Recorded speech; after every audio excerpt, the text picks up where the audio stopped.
Hey, everybody. Welcome back to the Move Podcast, brought to you each and every time by Oura Ring.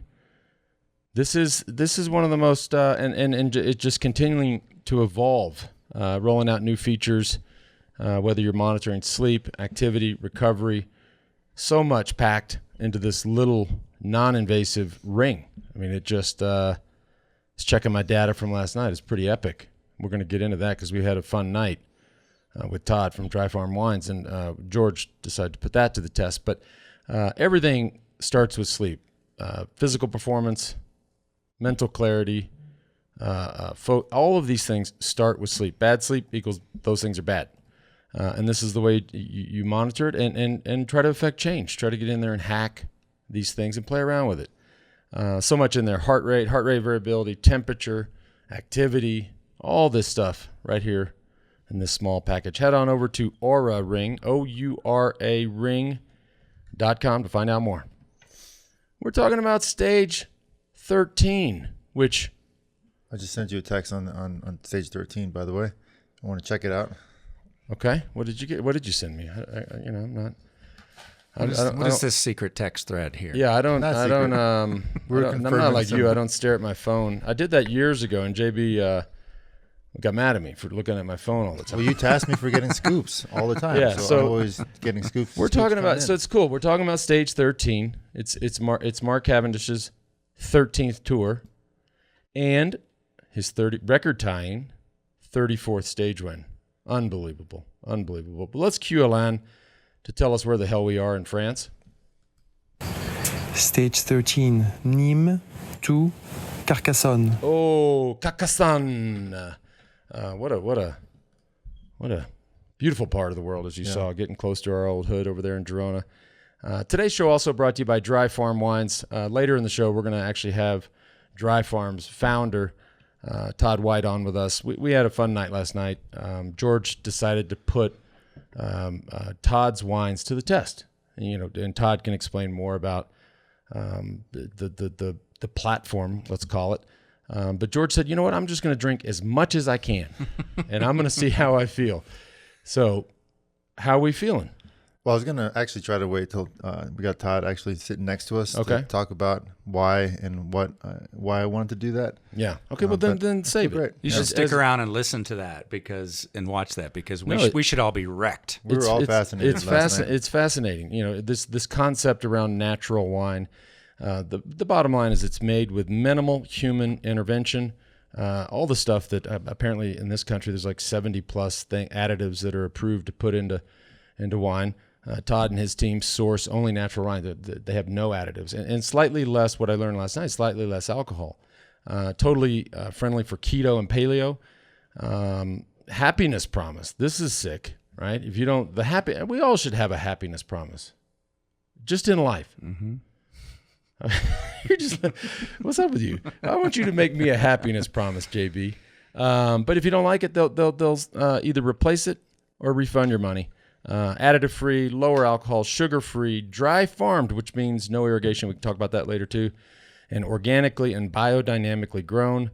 Special offer for the Move listeners: extra bottle in your first box for $0.01. I know that sounds strange, but you can't give away alcohol for free.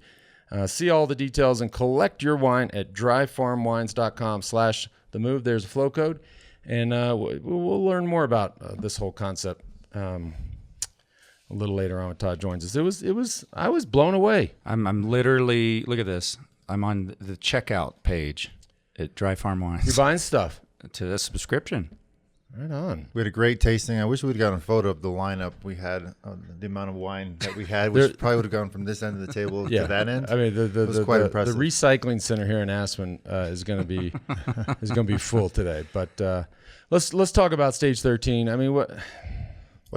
Before we start stage 13, I want to go back to you saying it was Cavendish's 13th tour. I mean, amazing run he's had. His first tour, he started in London. He was sort of an upstart talent. People were putting a lot of pressure on him, hoping that he could win the stage. And he was on T-Mobile. I remember watching.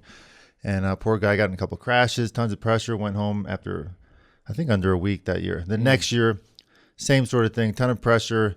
And I'll never forget, he did at training camp, he did a test with one of the trainers. And for all you Watt nerds out there, the trainer basically, his test results were so bad the trainer said, you know what? You are not going to make the first group of a race, most likely this entire year. Right. That's how bad your test results are. Oh. This is in a lab, which we all know real life is a lot different. Right. He went on to win, I think, 10 or 20 races that year, and look where he's at now. He's still winning. And the trainer is no longer in the business. Right. If you're a prognosticator like that, you've been Well, he was basing it just on those strict lab numbers. I mean, that's his job. But, I mean, there's so much to it. You know, all you guys are always super focused on the watts. All you young kids out there staring at your watt meters. My son, my 13-year-old son, asked for a watt monitor the other day. I'm like, Power meter. hails to the no, power meter. I want him to learn the feeling of cycling I'm surprised first. you don't make him ride with one. Like you come home No. and study his stuff. The and feel. If he doesn't get it right, he has to go back out. I always push the finesse. The feel of Mosca. biking is the most important thing in cycling. Then watts come secondly. Mosca. That's right, You know? Mosca. Hey, George, I forgot to say at the top of the show, but I'm so sick and tired of looking at you with those janky headphones, and they're like flaking off. And I know, I get this the black flaky shit's shit all getting over my all over ears. you. But, you know, so today's is your lucky day because I come bearing gifts. How about a new headset for you, my friend? Huh? Oh, I give you fans so you stay cool at night. As we say in the South, bless your heart. Thank you. You got a whole new. Am I plugging these in? I don't. We'll do it later. We'll do it tomorrow. But I wanted Nice. to. That was I nice. I did. I wanted to bring you something.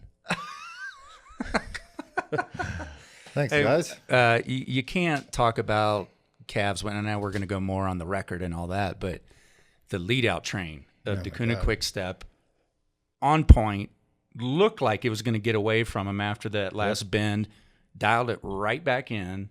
I mean, Well, he won. and he'll be the first to say it's like it's this team that's lining me up perfectly. I mean, so good that Markov got second.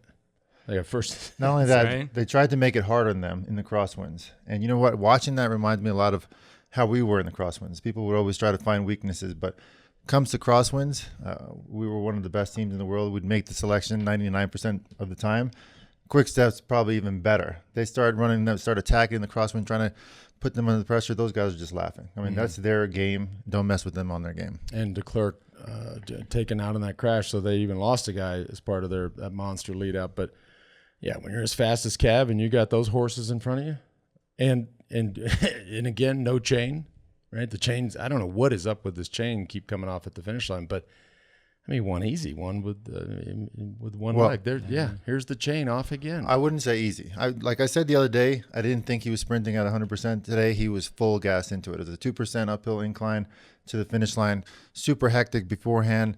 People were trying to mess with their lead out, and he was all in today for sure. Yeah, and you know, I'm very rarely correct about how this goes down, and they you know, for once. Or twice, I was right. I mean, they played it perfectly. They let a small group go away early, and you just keep them right there. Like there's so many factors to think about. Does he? You don't want to. But I'm not done. I got a point, but keep finishing, and then I'm gonna. I mean, you don't want the pressure. You don't want the pressure to build as you get through the. And as I thought about this, I mean, if you look at the stages in the Pyrenees, I mean, these are nasty, and there are a lot of them. And so in the back of your mind, you're like, Now, he's on good form. Most people think he can make the time cut every day, but maybe not. So at least now he has tied the record, which is insane. And if he gets to the Pyrenees, then he'll break it. Yeah. Well, I believe you're discounting a bit how hard the start of the race was. I think they averaged 35 miles an hour in the first hour. The breakaway didn't go till after 30 kilometers. It's not like they actually said, "Oh, you three guys, go ahead. We'll let you go. Keep you under control." I'm sure there was a crazy amount of attacks, a bunch of aggression. They had to work super hard. And then, of course, three guys go. Then it becomes relatively easy to control the situation in the beginning. But it was a lot of stress at the start today. I wasn't discounting it. I was just asleep.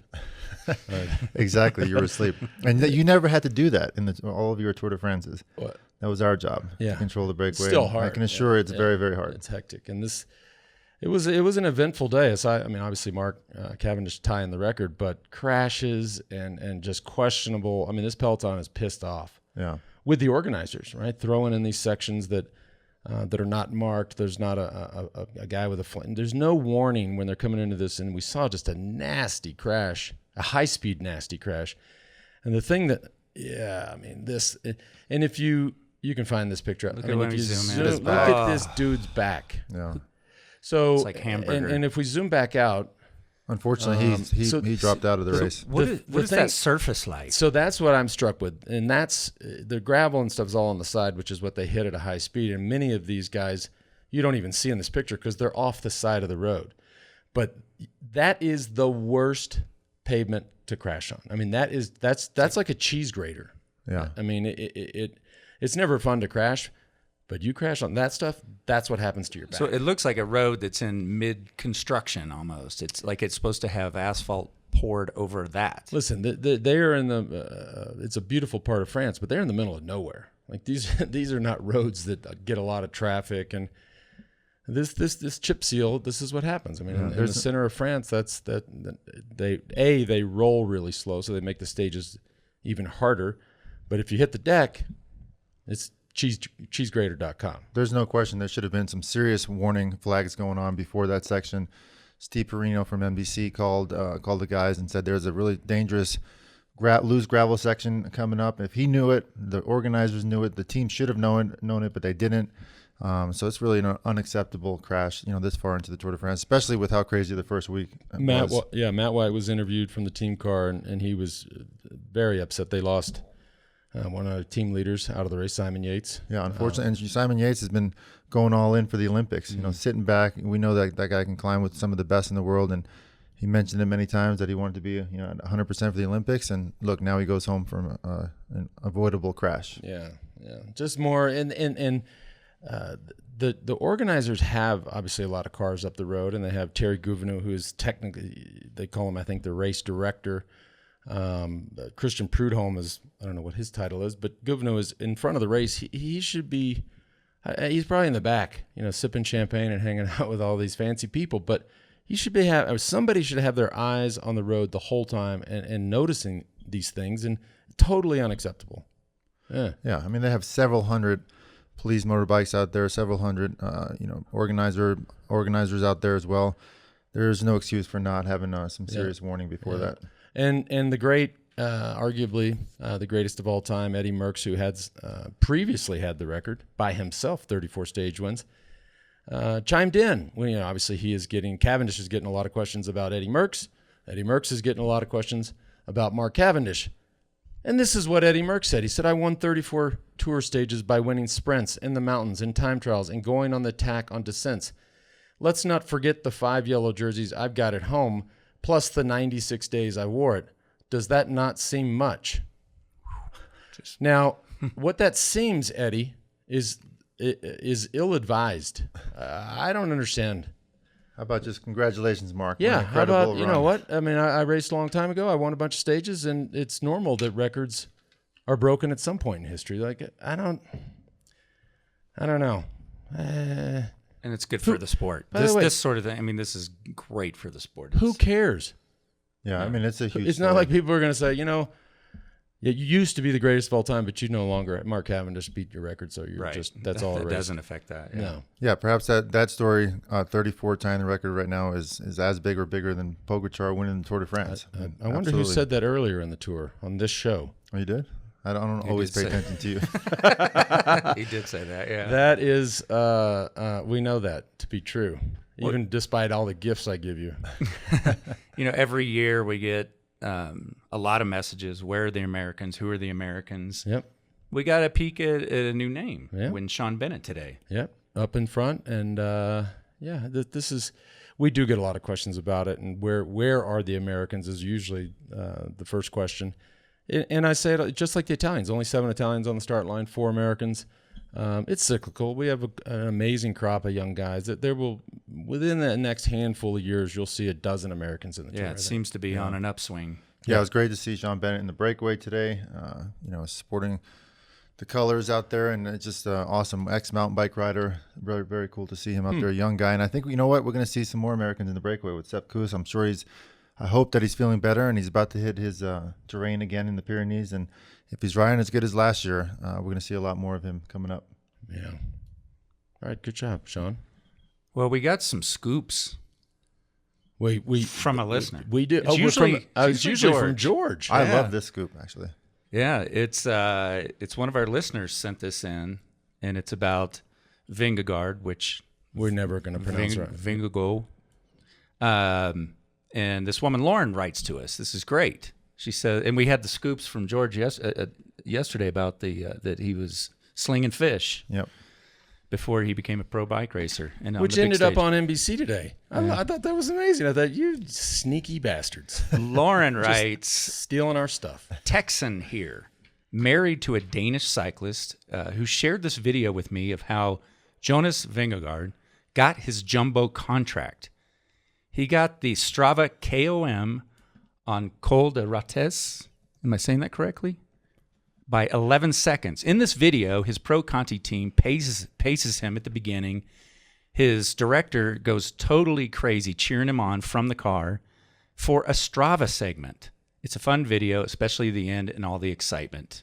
Wow. That is from Lauren. So here's, if you're watching the show on Facebook or YouTube, you're seeing him ripping up this climb. And George, you were telling me this. All cyclists know this. So Col de Rates is like the world famous training climb. All the pros, most of the pro teams go to Calpe for their training camps in the beginning of the season. And this is a test climb. They all test themselves. They all do intervals up it. So I can see why if he beat every other pro that's ever been on this climb, that's a big deal. So I can see why he got a little love from Jumbo for that, or a lot of love from Jumbo for that. And the thing I'm struck by looking at that video is he looks good there, but he is a lot smaller now. That's a a Division II cyclist. Now you see what a Pro Tour cyclist looks like. If you look at that video and you compare what you see in the Tour, he had that upper body strength from and look at his calves. The cat. Oh, yeah, and probably using some lower body. Look at his calves he's just leaned out a lot.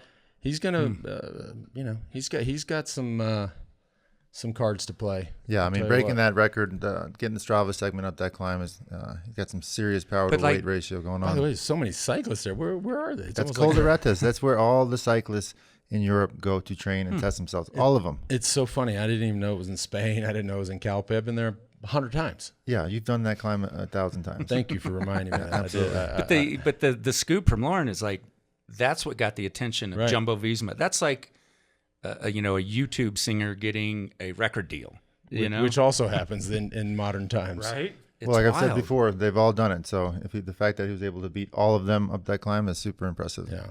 Hey, today's show also brought to you by Roca. We talk about them all the time because we believe in it. We love it. We love this product. Founded by amazing athletes for amazing athletes down there in Austin, Texas. Every part of it's amazing. I was catching some of the stuff we put on yesterday. I like looking at myself better when I'm wearing these glasses on the show. I think it's just such a boss move. These are the titanium aviators, performance glasses, the Matador, prescription shades, it's all there. And an update as well for all you fans of the Lola, which is a women's specific shade they make. Been sold out. Now back in stock. So get your pair again, the Lola, with the feminine lines and classic cat eye shape. You know what I'm saying? Special offer for our listeners. Get 20% off. Head on over to Roca. That's ROKA.com. Roca.com. Special offer for our listeners. Today's show also brought to you by Ventum. Ventum is a direct-to-consumer bike brand. It's my personal whip. It's what I ride on the road and on gravel. I love this bike. My road bike is the NS1. The gravel is the GS1. Man, rocket ships. Like rocket ships. And apparently some of the listeners have been emailing in saying JB needs a new bike. So I might help you out there. You know what you should do? You should register to win the free one that they're giving away during the tour. You never know. I don't think that our listeners would like that. Yeah. Bicycling Magazine named it one of the best bikes of 2021. Talking about the NS1. Sign up to win that free one running during the Tour de France. Head on over to ventumracing.com/themove. 10% off any purchase. ventumracing.com/themove. There's Flowcoat. Going back to the Col de Rates, Johan Brunel, Col de Rates. I'm sure I messed that up. He did that climb 10 times in one day. So it just gives you a little indication of how many times that climb is used. And we've done training camp there 2 or 3 times, so you've done it a bunch of times as well, and you don't remember. I think it's really fucked up that they named a climb after Floyd Landis. Oh, God. Wow. Back to the race. Back to our regularly scheduled programming. I just couldn't. No, sorry. I couldn't help myself. It just came out. Still just 7 teams with wins, which puts the pressure. Right. It's adding up. I mean, here we are. I mean, you saw it today. 16 teams. You saw it today, guys, just attacking randomly with 60, 65K to go on a flat road. It's just like they're going all in right now. They're getting desperate for the wins. And like I keep saying, it's just going to make the racing more and more aggressive. Yeah, it's the pressure is mounting for sure. Yeah, especially for these big budget teams that, may come out of the Tour de France with nothing. That's a big no-no for the sponsors, for the directors, for everybody. And I'm picturing this. Your big sponsor is there, and they've brought their friends and family, and they just want that day. I remember the year after Lance retired, 2005, which we all wish he retired for good. But anyway, that's another story. 2006, it was a similar situation. We were a big team, had come off 5 Tour de France winning years, and here we are midway through the race, and Johan's like, "What? WTF? You guys need to start getting in breakaways. We need to get a stage win here." And it was like massive pressure to perform, and we were all in for the breakaways. Unfortunately, we ended up getting a win there, I believe, with Popovich. Johan will probably chime in here in a second. So we came away with a little bit, but it was a tough year pressure-wise. You're expected to perform coming off all of those wins, and here you are midway through the tour with not much to speak of. Which pressure weighs on you heavily, being in the lead and defending, or having no win in the tour ending? Well, that's a great question. They're both very challenging mentally. Breakaways, though, always kind of my thing. They were fun to try to make those, and it's a different kind of pressure. Yeah. 4 withdrawals today. So 1 DNS and 3 DNFs. I don't know why Gogol didn't start, but 3 all due to this crash. This field is getting smaller and smaller. These teams also that don't have stage wins, they're losing guys that are potential stage winners. When Yates a guy like Simon won. Yates, he could have easily have won. If he played his cards right and he has some form, he could have won a stage in the Pyrenees. It's this thing. This tour is not disappointing, and even though George doesn't remember, I think Cavendish. I think all pressure is off now. I think the difference, just what he's feeling today versus yesterday, is completely different. He has nothing to lose now. Absolutely. And a lot of people keep talking about, is he going to make it through the Pyrenees? I think he's on the form of his life. I've actually never seen him look this good. Made the time cut in the Ventoux by 6 or 7 minutes, which for a sprinter, that's a big deal. I think he's going to be just fine in the Pyrenees. And they're going to have guys with him. Yep. That they get the drill. They're going to be with him and make sure. Well, hopefully. I mean, Tim DeClercq took a bad crash today. We hope that he recovers, and because he's a big factor in that team. They need him. Yeah, I mean, at this point, just keep Alaphilippe with him. Well, no, Alaphilippe's going to be going in the breakaways. He's going for another win for sure. Yeah. And if it happens, number 35 in Paris, it's just too perfect. It's going to happen before Paris. Well, God, what am I thinking here?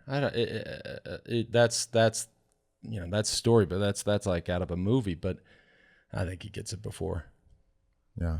If it's a day like today where only a couple guys get up the front, it's relatively easy to control. And right now he's unstoppable. He's unbeatable in the final 200 meters. What else you got, JB? We can take a look at tomorrow, and I've got a couple more. Tomorrow's nasty. Have we got a slider tomorrow? Do I need to look in the book? Not yet. Okay. I've got it up here on my screen. Tomorrow tomorrow they're obviously they sort of just touch the Pyrenees. It's not a true day in the Pyrenees, but what do we bunch of categorized climbs, bunch of cat 2s and 3s, can be hotter than hell. Talk about bad pavement. That's the difference. People ask all the time about what's the difference between the Pyrenees and the Alps. First difference is the pavement. Like the Pyrenees is just slow, heavy roads. The Alps, they're a little bougie. We're near Switzerland and Italy. Yes. A lot faster roads. Lot smoother roads. The Pyrenees, man, it's just a slog. Yeah, and like you mentioned, it's getting hotter and hotter. The guys all had ice packs on their back today, and it's going to be a very hot, hard days in the Pyrenees. There we go. There's tomorrow's stage. This has got some vert. Look at this day. I mean, although there's no sort of quote-unquote high mountains, if you look at the total vert tomorrow, which we'll see at the end of the stage, as soon as somebody posts it on Strava, it's going to be a lot. But I had something really important to ask. George, how is the boo-boo? You got a little boo-boo on your bike ride yesterday. A little boo-boo. That's why I had to pull Where am I? That's why I had to pull out of the pull-up contest. Actually, you did. Actually, that's funny. Actually, you did not pull out of the pull-up contest. After Todd seriously overserved you got some liquid courage. You got some natural wine courage, and you went out and in the garage and attempted to do your pull-ups, which is supposed to be exclusive for members. But I'll just give you all a sneak peek. He got his ass kicked. Well, okay, thank God you don't have a clip of that one because it's quite embarrassing. I was a few in, that's for sure. And after a hard 5-hour mountain bike ride, I was a bit tired. I know. That was my next question. Is like, how long were you on the bike? It was a sunny day here yesterday, and you're like 3 shades darker today. Well, I mean, I was all fired up to do this loop. Lance had been telling me about it for years, and he finally agreed to do it with me to show me. And then as I'm getting ready, I get a text from him. I'll read it to you guys. Really in-depth text. It goes, "I'm out." Right, and we never showed up. And I think you're losing your memory. He said on the show yesterday that he was getting his daughter. When we stopped, you said, maybe I'll start with you, or you were going to start. Anyway, it didn't happen. Well, they got in early, and it was so awesome. I appreciated you, sort of giving me credit and showing another side, helping people see a different side of me. But you've clearly forgotten that. But I was so excited. It was a hallmark moment for the show. She was, man. She says to me when she says, "Dad, are you a fan of Metallica?" I said, "Fuck yeah." And she's like, I was like, "Who's not a fan of Metallica? If you are not a fan of Metallica, you got a problem." But she's like, one of the girls at camp was, she's a huge fan. I said, "Well, okay." I said, "Why don't you tell your friend that Lars Ulrich is a good buddy of mine?" She's like, "What?" I said, "Yeah, it's my homie." That's awesome. Yeah. Who's and just to remind people, your daughter got back from a month at camp. Yeah, a month away. But that was hard on me. For grins, who's higher on the scale for you, Metallica or Maiden? Oh God, that's an amazing question. It is. Stumped him. It's close. It's close, but I'm an Iron Maiden fan. I mean, I love Metallica, but Maiden for me is, because it takes you back to high school and your love of Maiden. And I love the fact that they've been able to just keep at it. Like, they probably had a period where they played small shows, and now they're doing huge stadium tours, and Bruce Dickinson and Nico McBrain. The whole. I love Maiden. George doesn't even know who that is. I remember quite fondly doing intervals on my trainer to Iron Maiden when I was a kid in the basement in Queens, New York. I'll never forget it. So it definitely resonates with my childhood. Okay, that's good. And in other news, and I was surprised that they keep showing this Lil Baby ad. The Lil Baby was arrested in Paris yesterday with James Harden, and I was like, I wonder if they're going to take the ads off. He was busted, apparently for some marijuana, which so what. He was with James Harden. James was allowed to walk, but Lil Baby is in a French prison or jail over marijuana. Was he getting it from Wiggins off the motorbike? Or we did get a scoop. So there were a lot of questions about what Wiggo was partaking of on the side of the road, which that's pretty. I mean, I would guess he's just rolling his own cigarettes. Like he's just. Yeah. When I was watching the Giro coverage and Bradley Wiggins came on, I had to do a Google search of like, is that the same guy? We should get Bradley on for a minute. I'll text him, see buff. If he'll join us for a second. He's ripped. Great guy, funny. He's inked up, and it's like this is not that same nerdy guy. No, he's yoked. He's yoked right now, and no doubt he knows a lot about cycling, and he's a big champ. We got some Strava files from today that we're gonna pull up. Higgs, you want to throw them up? So not so bad, right? 6,300 vert. Now this is interesting. They're all different, right? So you got what did Greg Van Avermaet go out and do some extra miles afterwards? He's got 6,600. Tomorrow's gonna be a lot. Tomorrow is nasty, never flat, always up and down. Yeah. So, wow. What are by the way? Just a special shout out to we're getting a ton of new members that tune in to this show live. They tune into the pre-show. They tune into the members only happy hour where we answer questions unfiltered. From all the members. Definitely. I don't know what happened, but there's a ton of people signing up, so thank you for that. Really appreciate it. What else are they telling us, JB? Andrew writes, been listening since the first podcast. You did back in JB's Airstream. And I have a question. Can you tell the story behind the 2 times Lance wore the green jersey in the Tour de France? One time on Postal and one time on Discovery. I suspect it had something to do with finishing in the second in the prologue. Right. Speaking of which, why don't you see as many prologues anymore? That's Andrew in Boston. Well, see, yes, that's exactly right. So, and nothing like wearing just like Vingegaard's wearing the white jersey because the guy who's first in the white jersey is wearing the yellow jersey. But they sell these jerseys for a lot. I mean, I don't know what they fetch for the title sponsorship of yellow, green, polka dot, and white, but somebody has to be present in the field with that jersey. But I got to tell you, it just sucks. Like I'm wearing a green jersey. I'm like, I'm not the green jersey. I'm just wearing this because they're making paper.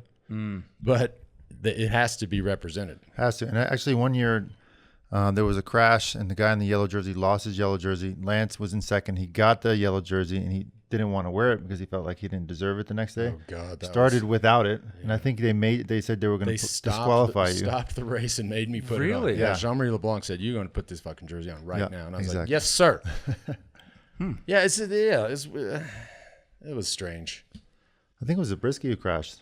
Yeah. Yep, that's right. In the team time trial. You just feel like you should earn it, right? And especially the yellow jersey, you should be the actual leader. So I got the yellow jersey for one day in my entire 17-year Tour de France career, and Thor Hushovd crashed. I took a bonus sprint. He crashed at the finish. I got it, and I was like, hell yeah, I'm wearing that bitch. I wore it all day. Had it for one day. So that was very spicy, the description of that. But back to his other question, it's a great question. I mean, we say it in the preview show when they first released the tour. I love the prologue.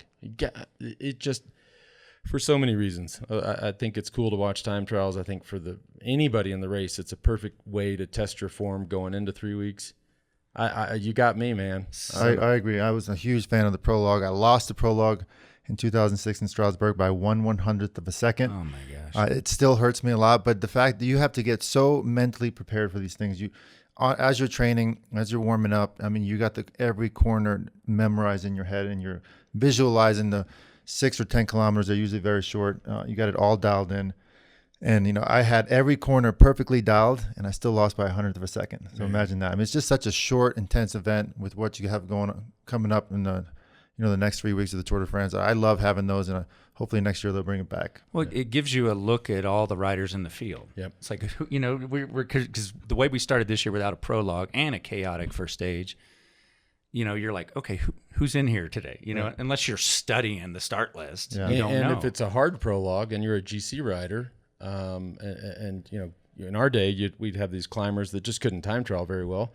You can get meaningful time. Like you can actually, I don't care if it's 6, 7, 8 kilometers. You can take serious time out of these guys. Absolutely. And I was like, we started on the first day. I'm like, yes.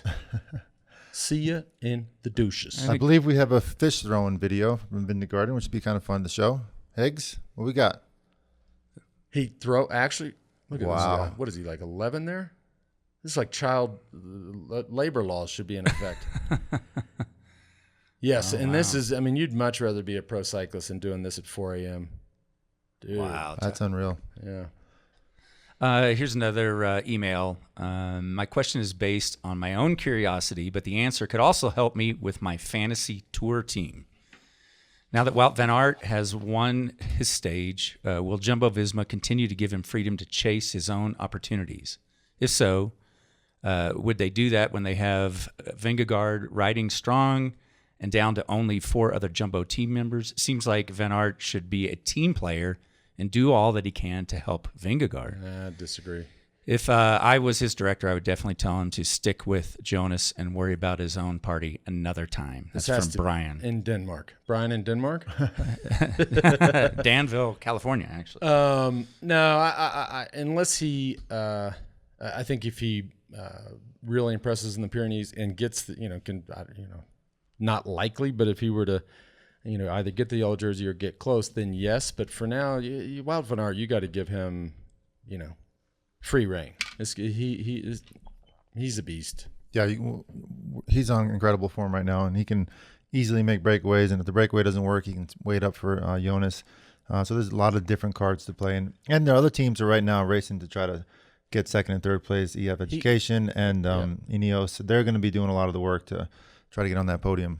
And he can just sort of ride the wheels. He doesn't need. They don't have. It's not their responsibility or obligation to control the race. So. Correct. And and in terms of the second and third place contenders right now, he's the better time trialist as well. So like you said, he can follow the wheels and then probably pounce on them in the longer time trial coming up. Gretchen writes, what is the combination that makes a great descender? Is it 1/3 of fearlessness, aerodynamics, and or bike handling? Are there other factors? What is the process for sweeping the road before the riders? Clearly not one. Right? When I'm out on tiny local descents, my biggest fear is nature in the road. Deer, squirrels, rabbits, snakes. I know they have motos in front of the riders and closed roads, but still, the unknown is frightening. That's from Gretchen in Maryland. Right. Not so much thinking. Going down a descent and being calm, cool, relaxed, and don't think too much about what may or may not be popping on the road. Some are just naturally suited. They're just naturally better. I mean, there are guys that are fearless. They don't even, and there are other people that just hit the brakes. Yeah, they hit the brakes. That's the key here is just to brake late. My last Tour de France in 2012, I crashed coming down the Tourmalet, pretty bad. Got a pretty road rash. The next day started up a 10 kilometers, really steep hill, and I was feeling like crap. Ended up in the Gruppetto. Started raining. We get to the top of the climb. You could not see 10 meters in front of you. And I'm with the sprinters. And we're bombing down this mountain. And the only way you can see that there's a turn coming up was that you'd see the motorbike red light come on. And that's when you knew you had to brake. You couldn't see that where the turn was going. So it was, at that moment, I realized I'm very thankful that this is my last Tour de France. Well, so we got a little. We're getting a ton of interest in the We Do segment over there in Brevard, North Carolina. Brought to you by Outside Plus. Totally reinventing the space of content for folks like us. But the engine behind all this, the stopwatch, so to speak, is Strava, right? We as everybody knows, you must be a Strava premium member. We have to be able to analyze your performance. If you're going for the 10 grand, you must have a power meter, all these things. But there's been I understand, but there's been some controversy on where the actual start line is. Some people started before the first turn. Some people got a run at it. Our good friends over at Strava have helped us with this. They've moved, and for those that are asking, which a lot of people are, they've moved the actual start line a little further up the climb. So there's, you won't be able to take a run at it. You won't get confused. So, well, how does that affect the current leaderboard? Between you and me? No, between I don't think it. I don't between the guys leading. If they're starting a little bit later, that means the time will be less. Everybody will be adjusted.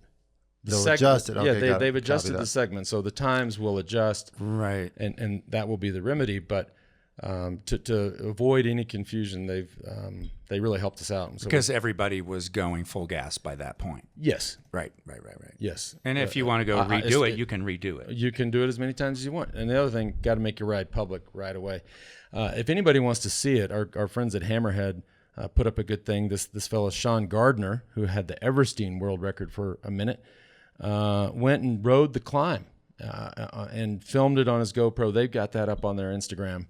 So head on over to Hammerhead's Instagram. You can check that out. But it's heating up. Oh, wow. So here's 13 tours ago for him, and here's today. That's number 1, and that's number 34. I was there for that one, number 1, by the way. Amazing. And then, of course, tying the record of the great Eddy Merckx.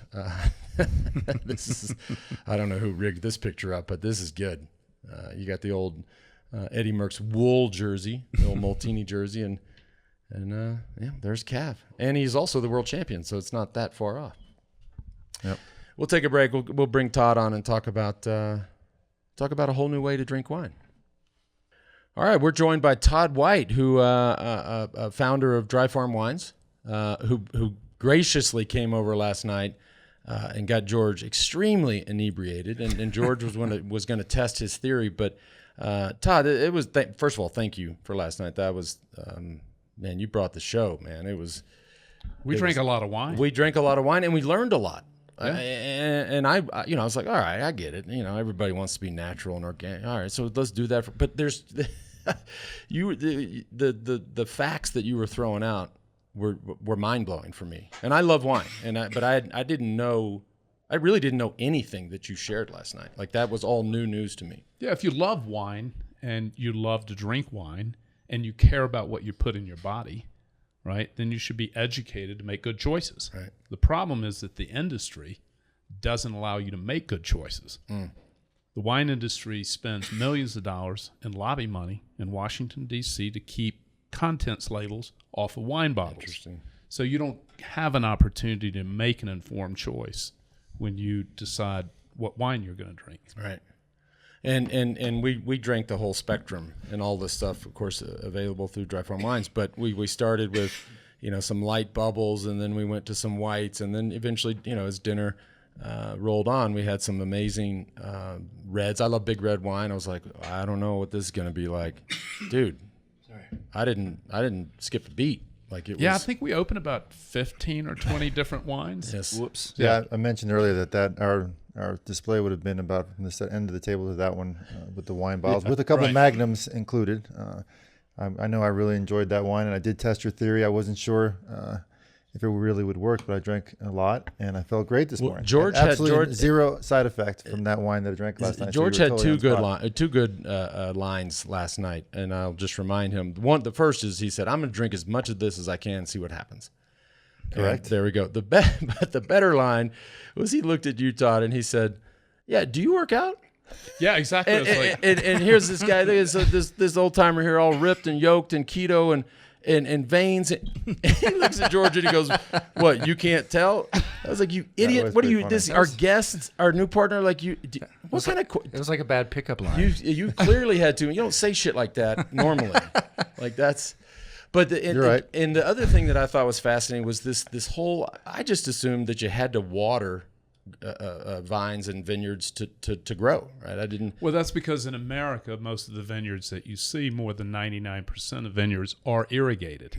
We don't allow irrigation. Irrigation's not necessary in order to grow vines, grow grapes, and in fact, it produces a less healthy wine and a lower quality fruit. Right. Which is why in Europe and most of Europe, it's illegal to irrigate. Interesting. See, that's stuff I didn't. Yeah, I mean, and it was really interesting how you said a better wine is a wine that struggled. Can you explain real quick what that means? So no one in the conventional or the natural wine, nobody in the wine business disagrees. There's a lot of disagreement in wine, right? There are a lot of theories and conflicts and myths, and so there's no disagreement on this. That vines that struggle, this is the reason vines are planted close together. Vines that struggle produce a higher quality fruit, right? And not irrigating them is another form of struggle. And as we used an example last night, you'll often see cult wines specify on the label that it's a hillside select, as an example. And what they're saying there is that this is a better quality fruit because it struggled on this hillside, right? And so there's no disagreement that struggle creates a better quality and a healthier fruit. However, people irrigate, which removes struggle from the vine. Right. Vines that are not irrigated struggle significantly more. Right. And your team, it's not enough to just sort of meet all the parameters that Dry Farm has laid out. I mean, you guys actually take it a step further and actually test, scientifically test these things and taste before it even enters the platform. Natural wine is our foundation. That's a confusing term to most consumers because they think all wines are natural. Natural is our foundation. Natural wines means that it's organically or biodynamically grown. It is fermented with wild, native, indigenous yeast, and it's additive free. There's 76 additives approved by the FDA for the use in winemaking in the United States. So our standards and certification are far above just those natural criteria. Our standards are also lower alcohol. If you care about health and performance, and you're an athlete, then you want to care about what you feel like when you wake up in the morning. Yeah. Drinking sugar and higher alcohol and additives are not going to make you feel good in the morning. I'm well aware. Right. And one of the best parts about it is wine's not that expensive. No, so to our other wines wines. they're all priced exactly the same. So our wines, including shipping, we only ship direct. We don't sell to restaurants or retailers. So the only way to get wine is buy it directly from us online, directly to your doorstep, and including shipping, which is free. It's $25 a bottle, which is an extraordinary value for a handcrafted wine. Yeah. Well, I don't think we've quite touched on this yet, and it's important for people to understand, is Dry Farm Wines, you're a curator. You're curating these wines that meet your standard, which is, you probably walked into your grocery store and seen an organic section. This is next level of what your criteria, and you're curating them from all over the world. From small family farms, we don't sell any American wines. No American wines meet our standards of purity and health. Our wines come from South America, South Africa, and all across Europe. We work with about 800 individual family, small family farms, organic, biodiverse, very small family farms. We don't make wine. We only curate it to these exceptional standards of purity and health. And then, as Lance mentioned, we also do independent lab testing on every wine to ensure that it's sugar-free, that it's lower in alcohol, that it does not contain additives, and that it's organically farmed. We had a wine, one of the reds that was delicious last night was from Georgia. And I'm thinking, I was like, how far from Atlanta? I mean, isn't it Todd says, no, you idiot. The country of Georgia. I don't even know where. Anyways, apparently one of the birthplaces of winemaking. It was I was blown away. I'm telling you, I didn't even know they made wine there. I didn't know that was one of the birthplaces, and the taste was amazing, delicious. Yep. And the whole membership model, right? So you guys, people, you have like 300,000 members or friends. We have a lot of fans. You got a lot of fans, and so you get the membership model, and wine ships and shows up on your doorstep. Well, you got about 5 new members after last night.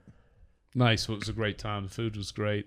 The company was awesome, and we drank a lot of great wine. Did you witness George's pull-ups? I was not here for his pull-ups. Oh, it was pathetic. I mean, I would not see. I wouldn't look at it. I wouldn't think about it because it might reflect. But Georgia, this was embarrassing. Todd. I did challenge him to report to me on his performance this morning and how he felt, and he did text me early this morning saying, I felt great. I don't have any hangover, no negative remnants from a night of drinking a lot of wine.